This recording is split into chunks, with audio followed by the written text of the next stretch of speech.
को लिए चल रहे हैं लखनऊ, जहां पर अंतर्राष्ट्रीय एमएसएमई दिवस पर कार्यक्रम का आयोजन हो रहा है। और इस कार्यक्रम में मुख्यमंत्री योगी आदित्यनाथ लखनऊ में जो कार्यक्रम का आयोजन हो रहा है उसको संबोधित कर रहे हैं। अंगीकार करते हुए किए गए कार्य, वर्ल्ड क्लास इंफ्रास्ट्रक्चर और अपनी विरासत को पहचानने का एक प्रयास, और उसी का परिणाम था कि जब उत्तर प्रदेश ने अपनी स्थापना दिवस का कार्यक्रम पहली बार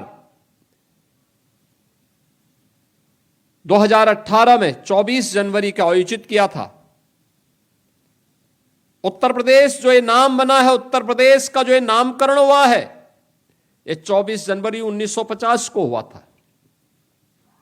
याद करिए, 24 जनवरी 1950 नोटिफिकेशन जारी होते उत्तर प्रदेश नाम की, लेकिन कभी भी आयोजन नहीं हुआ, क्योंकि पिछली सरकारों को जातीय संघर्ष कराने से और जातीय संघर्ष के आधार पर प्रदेश को पहचान के संकट से गुजारने में उन लोगों को फुर्सती नहीं थी।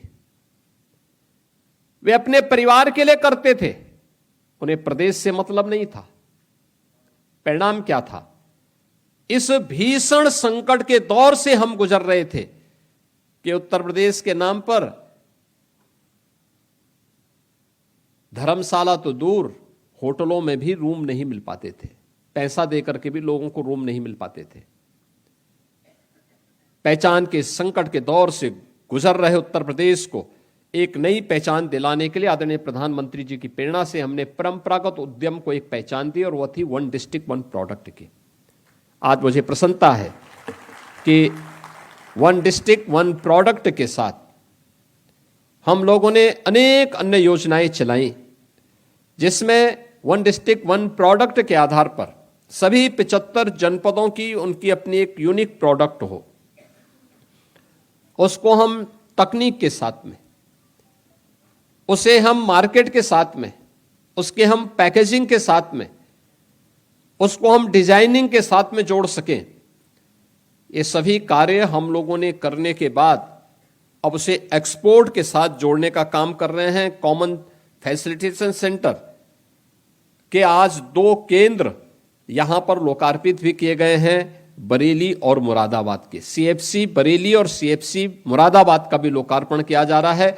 एक लंबी श्रृंखला हर जनपद के लिए तैयार हो रही है, जहां के माध्यम से वहां की लोकल उत्पाद को न केवल अच्छी डिजाइन और तकनीक के साथ जोड़ने का, बल्कि उसको पैकेजिंग के साथ जोड़ने के लिए, उसको मार्केट से लिंक करने के लिए भी क्या कुछ संभावनाएं हो सकती हैं, इस दिशा में सीएफसी उन्हें सहयोग कर रही है।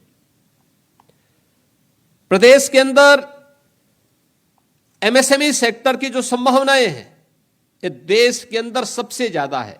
शेयर की दृष्टि से देखेंगे 14% एमएसएमई यूपी के पास,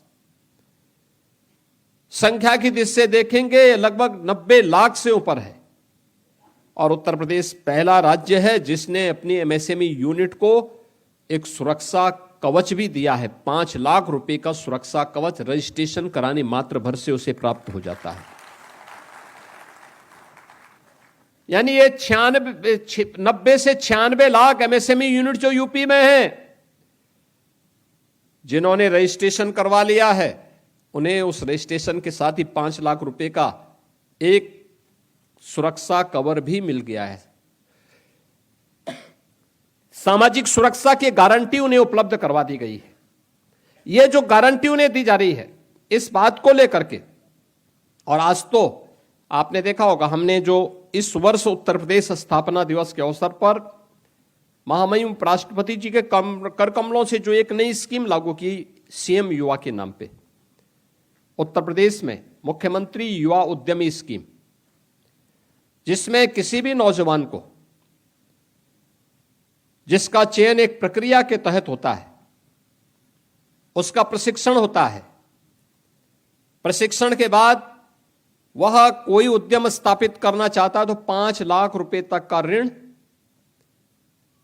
गारंटी मुक्त है, ब्याज मुक्त है, और 10% का उसमें गवर्नमेंट की सब्सिडी भी दी जा रही है, यानी गवर्नमेंट का अनुदान भी उसे उपलब्ध कराया जा रहा है। और मुझे बताते हुए प्रसन्नता है